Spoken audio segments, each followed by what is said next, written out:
आबनाए Hormuz यानी strait of हुर्मुज पर अब दुनिया की निगाह टिकी है। डोनाल्ड ट्रंप करना क्या चाहते हैं? सबसे बड़ा सवाल यह है, आखिर डोनाल्ड ट्रंप क्या चाहते हैं? दुनिया की परेशानी बढ़ रही है, दुनिया के तमाम देशों की परेशानियां बढ़ रही हैं। आबनाए हुर्मुज से अमरीकी तबाहकुन जहाजों की गुजरने की कोशिश को भी नाकाम कर दिया है ईरान ने। जी, तबाही के करीब पहुंच गए हैं ये जो अमरीकी जहाज हैं, जो अमरीकी डिस्ट्रॉयर जिन्हें कहा जाता है। यह दावा किया है ईरान की मीडिया ने। दरअसल ईरानी मीडिया रिपोर्ट्स के मुताबिक हफ्ते के रोज, हफ्ता कहते हैं सैटरडे के रोज अमरीकी फौज की जानिब से 2 तबाहकुन जंगी जहाजों को आबनाए हुर्मुज से गुजारने की कोशिश एक नाकाम प्रोपेगेंडा स्टंट साबित हुई है, जिसे इस्लामाबाद में जारी मुज़ाकरात के साथ हम आहंग किया गया था। यह तहकीक आला सतह के फौजी व सिक्योरिटी जराये से हासिल करदा मालूमात पर मबनी है, जिसके मुताबिक अमरीकी बहरिया के ये जहाज आबनाए हुर्मुज से खतरनाक गुजरगाह इख्तियार करने के बाद चंद मिनटों के फासले पर मुकम्मल तबाही के करीब पहुंच गए थे। यह कार्रवाई मुबैना तौर पर पाकिस्तान के दारुल हुकूमत में ईरान अमरीका मुज़ाकरात पर असरअंदाज होने के लिए की गई थी। और उसके बाद जो अब स्ट्रैटेजी सामने आ रही है, डोनाल्ड ट्रंप परेशान हैं।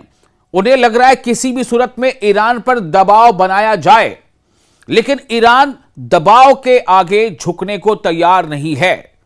अब सवाल यह पैदा होता है कि जो डोनाल्ड ट्रंप धमकियां दे रहे हैं, आबनाए हुर्मुज एक तरह से वो कहते हैं ना, वो जंग का मैदान बन चुका है, वो अखाड़ा बन चुका है। आबनाए हुर्मुज यानी स्ट्रेट ऑफ हुर्मुज।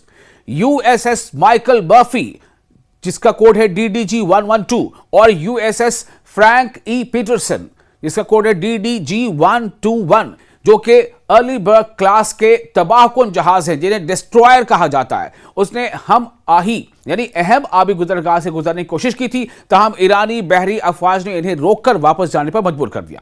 अब क्या खबर चल रही है, अब क्या रिपोर्ट्स है, अब डोनाल्ड ट्रंप धमकी क्या दे रहे हैं? उन्होंने एक डेडलाइन दे दी है। यानी डोनाल्ड ट्रंप एक के बाद एक अब तक कई बार डेडलाइंस दे चुके हैं। फला तारीख से यह हो जाएगा, फला दिन से यह हो जाएगा, 24 घंटे में यह कर देंगे, 48 घंटे में यह कर देंगे।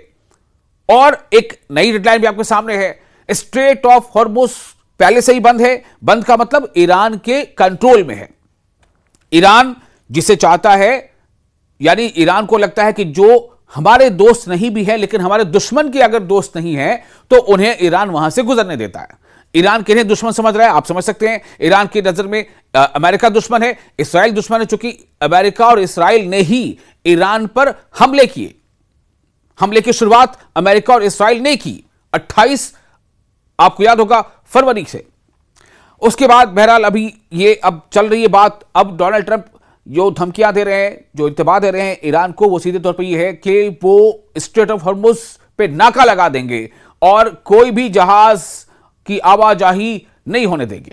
यानी जिन जहाजों को ईरान स्ट्रेट ऑफ हुर्मुज से गुजरने दे रहा है, जहां कहीं भी जहाज उस रास्ते से गुजर रहे हैं, चाहे वो चीन जा रहे हो, चाहे भारत आ रहे हो, चाहे वो पाकिस्तान, बांग्लादेश, श्रीलंका कहीं भी जा रहे हो, तो उन तमाम जहाजों को वो आने जाने से अब अमेरिका का कहना है कि वो रोकेगा। जो रिपोर्ट सामने आई है कि इस कोशिश में अमेरिका पहले किस तरह से नाकाम हुआ। अमेरिकी जहाज और उनके हमराह फ्रेगेट्स इस स्ट्रेटेजिक आबी रास्ते यानी वाटर चैनल से गुजरने में नाकाम रहे, जो अमेरिकी जहाजों के लिए बंद समझा जाता है। जो ईरानी मीडिया का दावा है उसकी रिपोर्ट यह है कि उसकी कोशिश को इंतहाई खतरनाक करार दिया गया, जो बाआसानी अमेरिका और उसकी फौज के लिए एक बड़े सानहे में तब्दील हो सकती थी। रिपोर्ट के मुताबिक ईरानी क्रूज मिसाइलों ने अमेरिकी जहाजों को लॉक कर लिया था। यह मैं रिकॉर्ड की बात कर रहा हूं, यह मैं कह रहा हूं कि ईरानी मीडिया की रिपोर्ट है, उनका यह दावा है। रिपोर्ट पे क्या है? रिपोर्ट के मुताबिक ईरानी क्रूज मिसाइलों ने अमेरिकी जहाजों को लॉक कर लिया था और हमलावर ड्रोन्स भी तैनात कर दिए गए थे, जिसके बायस ये जहाज मुकम्मल तबाही से सिर्फ चंद मिनट दूर रह गए थे। जब ये जहाज और उनका बेड़ा खलीज फारस यानी गल्फ ऑफ पर्शिया, खलीज फारस के दहाने तक पहुंचा तो ईरानी मिसाइलों ने उन्हें निशाने पर ले लिया और उन्हें सिर्फ 30 मिनट में वापस जाने की वार्निंग दे दी कि 30 मिनट आपके पास हैं, आप वापस जाओ, नहीं तो फिर तबाही। जिसके बाद वो फौरी तौर पर पीछे हट गए। अमेरिकी जहाजों ने इलेक्ट्रॉनिक वॉरफेयर के हरबे भी इस्तेमाल किए, जिनमें अपनी पोजीशन रिपोर्टिंग सिस्टम को बंद करना शामिल था। ताकि पासदाराने इनकलाब की बहरी फोर्स यानी IRGC की नेवी जो है, नेवी विंग, उसे धोखा दिया जा सके। ये तमाम बातें सामने आई हैं रिपोर्ट्स में। उन्होंने अपनी शनाख्त छुपाकर खुद को ओमान के तिजारती जहाज जाहिर करने की कोशिश की। ध्यान से सुनिए, बहुत इंपॉर्टेंट बात है। क्या बात सामने आई है तहकीक में कि जो अमेरिका के डिस्ट्रॉयर्स थे, जो नेवी के बड़े बड़े जहाज थे, डिस्ट्रॉयर जो हॉर्मुज की तरफ चले आ रहे थे, उन्होंने क्या तकनीक इस्तेमाल की और यह जाहिर करने की कोशिश की कि वो अपनी शनाख्त, अपनी पहचान भी उसे छुपाकर खुद को ओमान के तिजारती जहाज जाहिर करने की कोशिश की, जो मुबैना तौर पर बहरे ओमान के जुनूबी हिस्से में साहिली सफर कर रहे थे। मजीद यह कि जहाजों ने साहिल के करीब और कम गहरे पानियों वाला रास्ता इख्तियार किया ताकि छुपकर खलीज फारस में दाखिल हो सके, और यह तवक्को की कि जंग बंदी के दौरान ईरानी फोर्सेस गफलत बरतेंगी। यह किसने सोचा? अमेरिकन डिस्ट्रॉयर ने, अमेरिकन प्लानर्स ने यह सोचा कि ईरान जो है वो तो गफलत में होंगे ईरान के लोग, कि भाई बातचीत चल ही रही है इस्लामाबाद में, अब तो मामला अलग है। ताहम पासदाराने इनकलाब यानी IRGC की बहरी फोर्सेस नेवल विंग ने फजीरा के करीब गश्त के दौरान इस धोखे को पहले ही भांप लिया और फौरी कार्रवाई की।